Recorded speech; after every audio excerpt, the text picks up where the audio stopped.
Welcome to Transcendent. I'm Raya, and I'm the daughter. And I'm Joe, and I'm the dad. I just saw on the news a terrible tragedy. There were two ships out in the ocean. They crashed. One was red, and one was blue. No kidding. Yeah, it's terrible. The sailors were marooned.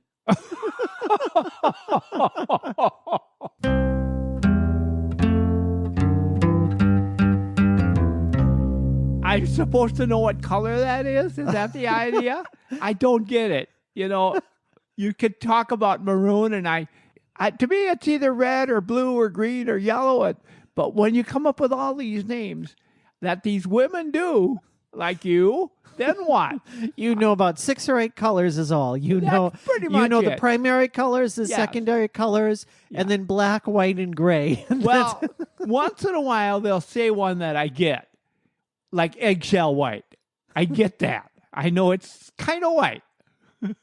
Well, we on this podcast are about bringing together people that come from different places. So whether you're coming from a place of red and blue and you need to get along, or you just have other differences, at the end of our lives, the thing that is most important are the relationships that we keep with one another.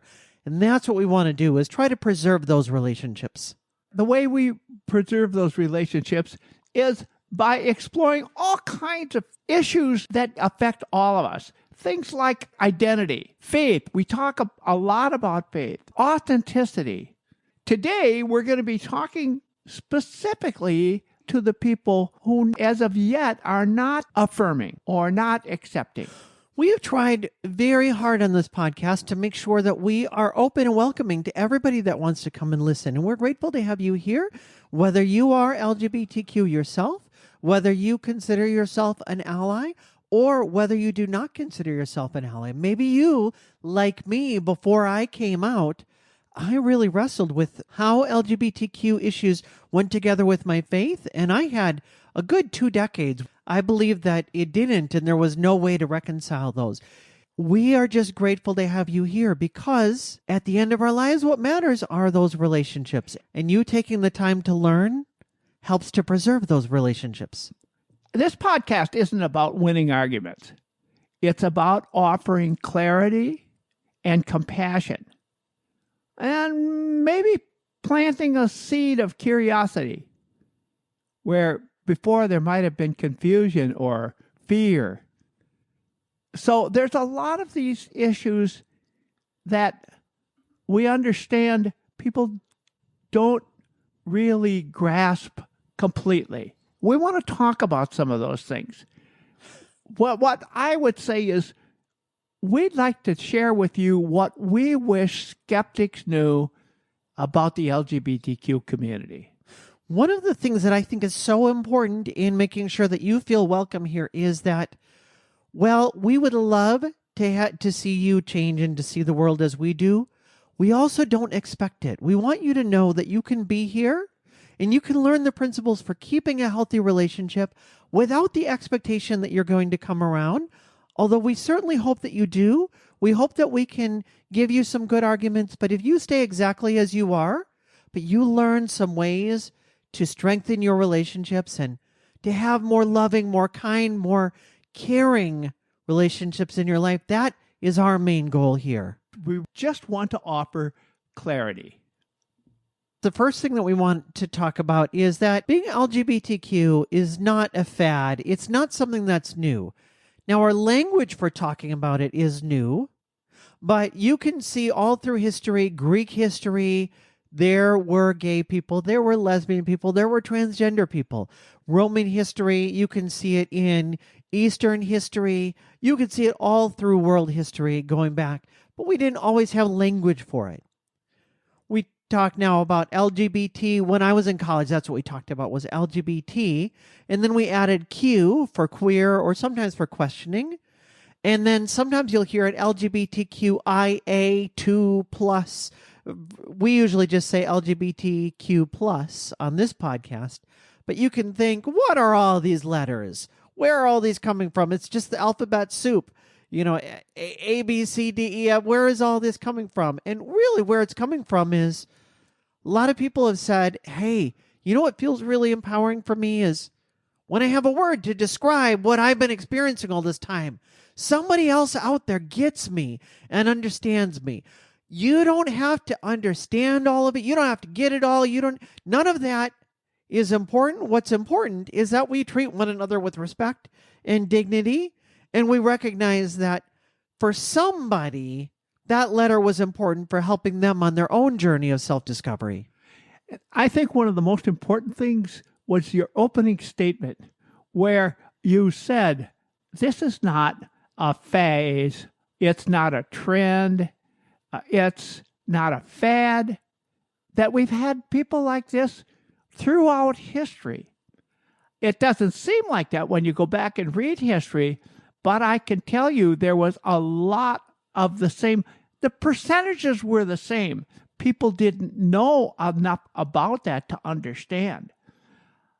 So, for example, there wouldn't be any opportunity in 2000 BC to get an operation or to make yourself completely changed from a woman to a man or the other way around.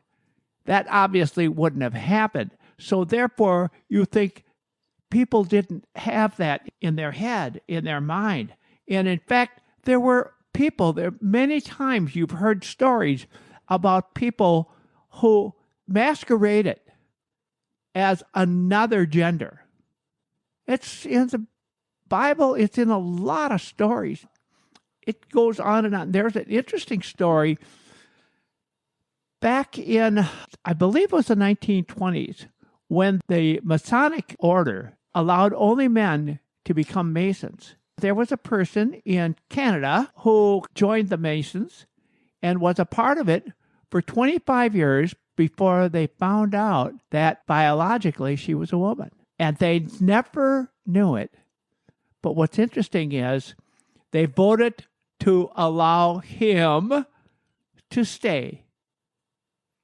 And of course, coming out is not a political act. It can seem like it when everything is so supercharged, and especially right now when identities like being transgender are so politicized. People might think you're trying to do something to get attention, or you're trying to do something that's going to say, I'm going to join a different group. It's not at all like that. That is a complete misconception. Why would anyone who is completely content in their life think, gee, maybe I ought to just try this for a while? On its own is something that just surfaces in your body. You may have felt that or knew something along the way, but there is a time when you might realize it. On the other hand, you might have realized it from as long as you can remember. And either way, it's okay. But the point is, it's something that's deeply personal and also very honest and very real. It's not a game. It is who they are. And that's what you really want to accept. In general, your LGBTQ loved one just wants to live, just wants to be themselves, to not have to hide who they are. They want to be able to navigate the world without fear that they have to hide, they have to keep part of themselves in the closet. That's tough for them to be able to do that. It sure is. Or to be not to be able to do that, to be required to do that. Right. That's how they feel. They're required to do that. That's sad. My best friend told me a proverb that she learned in India, and I looked it up, and it looks like it may have come from somewhere else, but the proverb says, "Your rights end where my nose begins." And the idea is that you are free to live whatever life you want to live, but that stops when it starts to impinge on my territory, to get into my space here. So I get to live my life and you get to live your life. And oftentimes the hard part comes when we get into how do we interact with one another. And you may think, I have the right that I don't have to accept. that this person that's coming out as transgender is really the gender that they say they are. This is all crap, and this is not a real thing that you can do. Men are born men and women are born women, and you can never change. And if that's you where you're thinking, look, we're not asking you to change your personal views, but what we are asking you to do is to honor the relationship enough that you will say, I don't have to believe what you believe about gender and sex and sexuality and all of those things.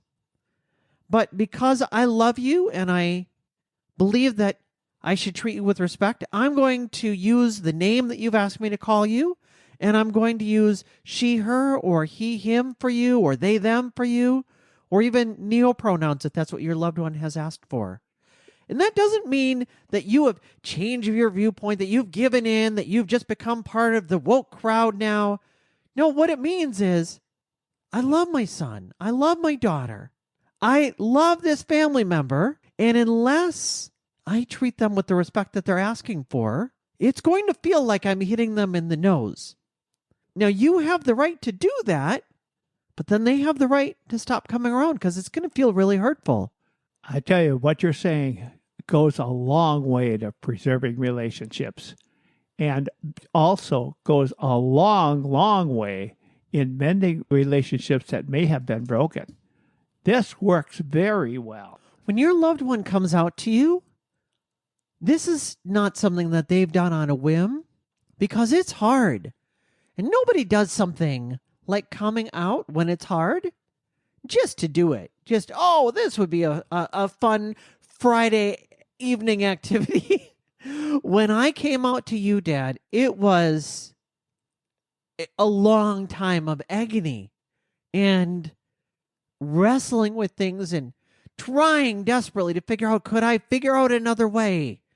And speaking with my ex-wife and saying, can we figure out a way to make this work? And I sure wish I could turn these gender issues off. And I'm sick of having things like this. And she was sick of it. And I mean, it was a long, long time coming. And for me, I held it back as long as anybody that I know. I didn't come out till I was 40.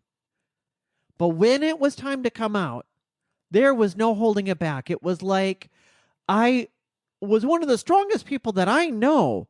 It was like building a giant dam to hold back the water of the emotions and the feelings.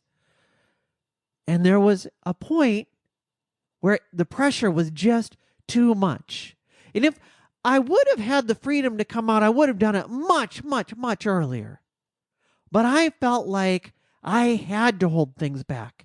And you can bet I did everything in my power. So when I finally came out, there was no any other alternative. I tried working with an accountability partner at church and having a guy meet with me regularly, and we would talk about, well, how am I doing on my gender issues? I tried praying together with my pastor. I tried reading the Bible a lot more. I tried having demons cast out of me. I tried everything that you can think about. Anything that they give you to do. I tried seeing a therapist and seeing if I could make it go away. And when I came out, it was not on a whim. It was because it was literally the only path that I could see to go forward. That is really powerful to hear you say that.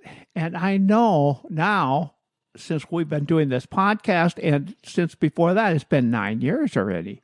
And I know what a challenge that was for you. You've said it over and over. Even though I say I know what a challenge it is, truly I cannot experience it. But I will say, as the parent, when you first came out, I went through some of that myself in, gee, do I come out of the closet to say I have a transgender daughter?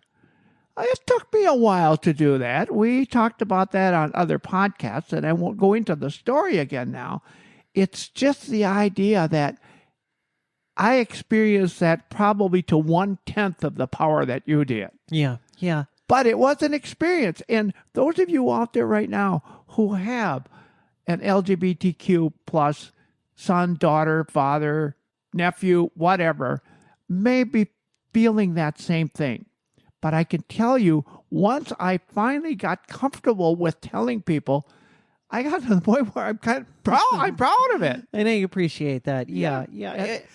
For me, though, one of the ways that I held all of those feelings and those emotions back is I told myself I'm not really transgender. I'm not like those transgender people out there, those weird people out there. And so what that did is it actually let me be a skeptic for pretty close to the first 40 years of my life. Yeah. Not entirely. Probably the last year or so is when I was changing my viewpoints and learning to think differently. But it means that I understand and I have a lot of compassion, a tremendous amount of compassion for somebody that says, look, I want to be loving. I want to be with you. I want to stand with you through all of these things. But look, I can't compromise who I am. So I'm not asking you as the skeptic or as the non-ally to change who you are. I'm not asking for my rights to exceed and to spill over onto your nose. You get to believe whatever you believe, but what I am asking for is that whatever you do believe, that you would give me the respect to just treat me as I ask to be treated. And believe me, for my friends that are not accepting of me, I already know that they are not accepting. And I tell them, you know what? I'm really grateful that you don't bring up the conversation with me and try to convince me again, because you know where I stand and I know where you stand. And believe me, by you calling me by my current name right now and by using she, her pronouns for me, I do not think that that means that you have compromised on your viewpoint even a little bit. But I'm very grateful that you're willing to make that concession for me. And that's why we can continue to be friends. And I have the same thing. I have the same reaction because when I finally felt, which took me about 3 months, when I felt that it was okay for me to start telling people that I had a transgender daughter, I realized that there are friends of mine who just can't accept that. But they're friends of mine and they can accept me. And that's good. Both of us, you as LGBTQ and me as a supporter, we both are looking for the same thing. We aren't asking to be agreed with. We're asking just to be seen, just to know that it's okay. Hi, I'm Andy Barrett, a Lutheran pastor and a supporter of this podcast. I see Transcendent as a ministry. I've pointed many people toward these recorded conversations full of so much heart and care and warmth, as well as some of Joe's jokes, which are hands down the worst part of this podcast. But even they make me smile. I'm one of the many genuinely blessed by Transcendent, and I encourage you to join me in supporting this podcast by giving as little as $3 a month. Go to transcendent.com and click support. Another thing that we wish that skeptics knew about the LGBTQ plus community is understanding that we're not all lumped together. We're not all one big group and all agree on everything. We have all kinds of differences.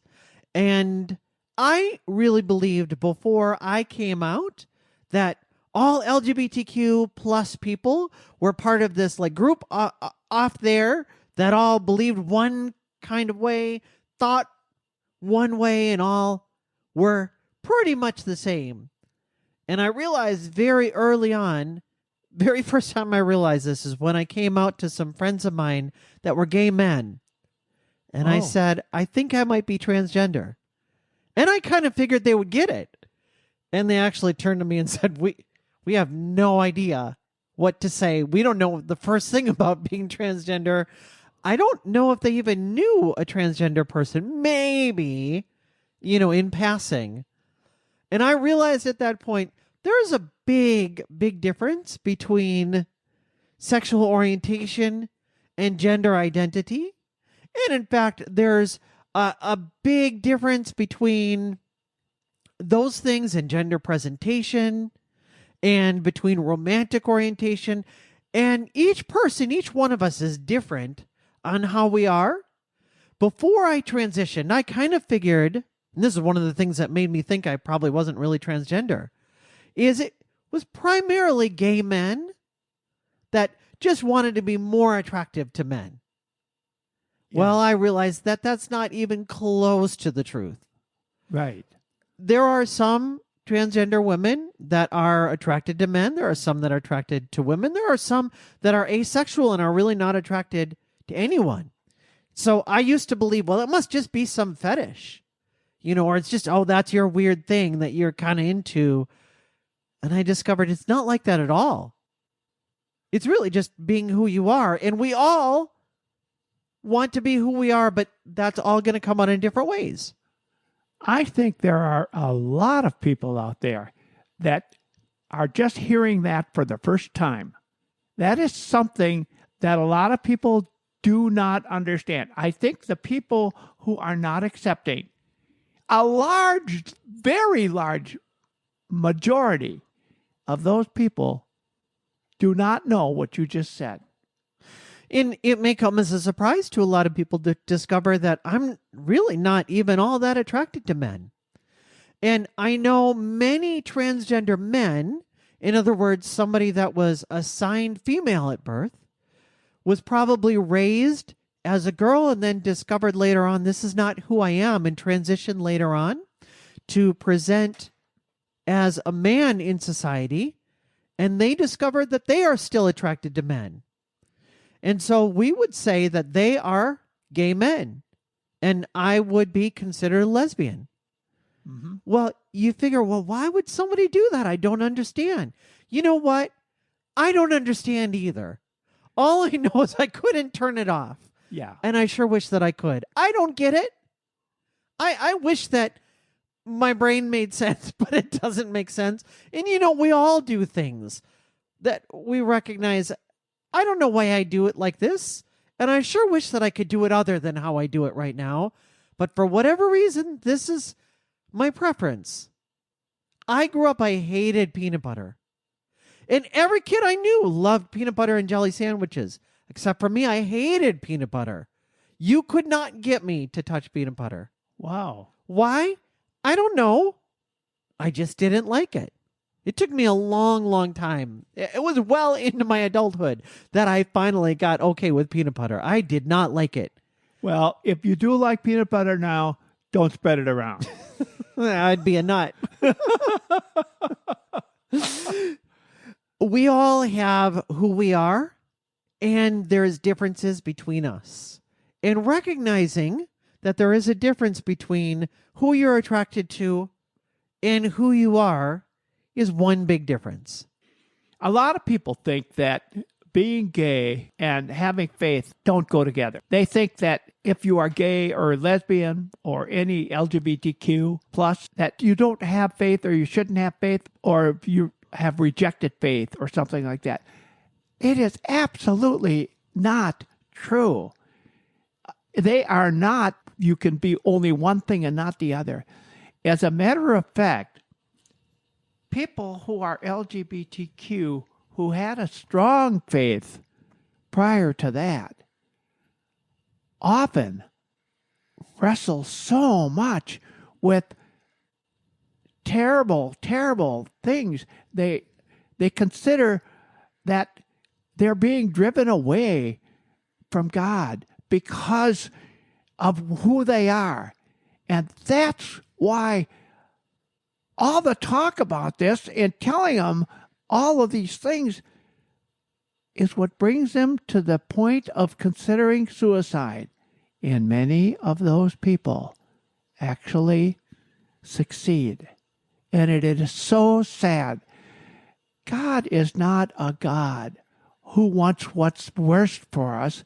God is a God who wants what's best for us. And what's best for us is being our authentic selves. He gives each of us different talents, different things about us, different ways that we look, different ways that we act. I happen to be blessed with the gift of humor. And I truly believe that. I truly believe that we're in a discussion sometimes in a Bible study, and they're talking about something really serious. It is not unusual for me to come back with a one-liner. I can't imagine. That seems so out of character. And it's not something that I sit back and I think about. It just comes naturally. And I really believe this is how God made me. Some people are very quiet and very stoic, and themselves, they're their natural selves, and that's how they are. God made them that way. It's okay. It's okay to not all be exactly the same. In fact, no two people, no matter how close you are, you could be identical twins. And there are some things different about each of you. So it's not something that says, well, God only made this. No. And are there mistakes that have been made in our creation? I think so. Now, there are people who will disagree with me, but I think so because you think it's okay for a person who has been born with a cleft palate to have an operation? I do. I think it's okay. I think it's fine to let them be their authentic selves and be somebody who isn't ashamed of how they look or how they act, and they want to be part of the general society that's acceptable by all. And that's the way we feel about the LGBTQ plus community. All of us want to be our authentic selves. Does that mean we're separating ourselves from our faith? Not at all. And for those of you out there who follow the Christian faith, I believe in chapter 19 of Matthew, verse 12, that they asked Jesus, the apostles asked Jesus, hey, what's the deal on these eunuchs? And Jesus says, some of them were born that way. Some of them were made that way by man. And some of them chose to be celibate. Now, the critical thing here, number one, he says, some of them were born that way. So then another thing we like to do is they like to go back and say, oh, but in Leviticus, we found 3 verses that say X and Y. Yes, they did. But in that very same book, Matthew, in chapter 19, just prior to that, they ask, what about divorce? Should I divorce a person? The Old Testament says I should do that. What does Jesus say about that? What does he say about what they say in the Old Testament is okay?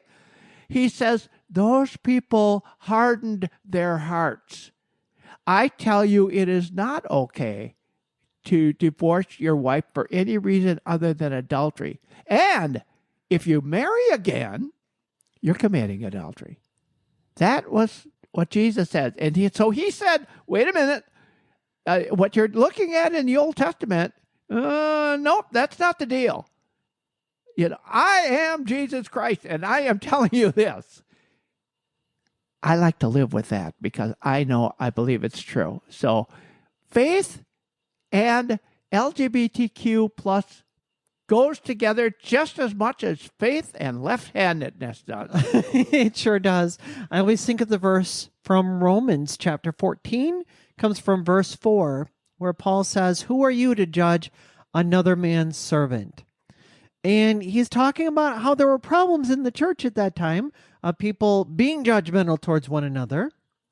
And I've heard people say, we should welcome LGBTQ plus people in the church because they're sinners just like the rest of us. And I want to say, thank you, first of all, for being welcoming. But who are you to judge another man's servant? Right. Is that my relationship with the Creator is mine. And that's not for you to say, Now, if you see me not loving my neighbor, you see me mistreating somebody, you see me causing trouble in the church, well, of course, there are places where we need to step in. But there is nothing about me living my most authentic life that is violating the prohibition to love my neighbor as myself and to love God with my whole heart. And that's what it really comes down to, isn't it? Yes, it certainly is. Well, there is one other thing, and that is to love this podcast just as well. Yeah. We're glad you are listening to this podcast. I want to make one more plug for becoming a supporter. We're running into more and more expenses. We don't take a penny out of this. Every single thing we take in goes right back into the podcast to either help it grow or to improve on some of the equipment so that we can continue to do this for a long, long time. If you'd like to support us, go to transcendent.com, click on the support button, and you can support us for as little as $3 a month. It really helps out a lot. It sure does. And with that, we'll see you Monday.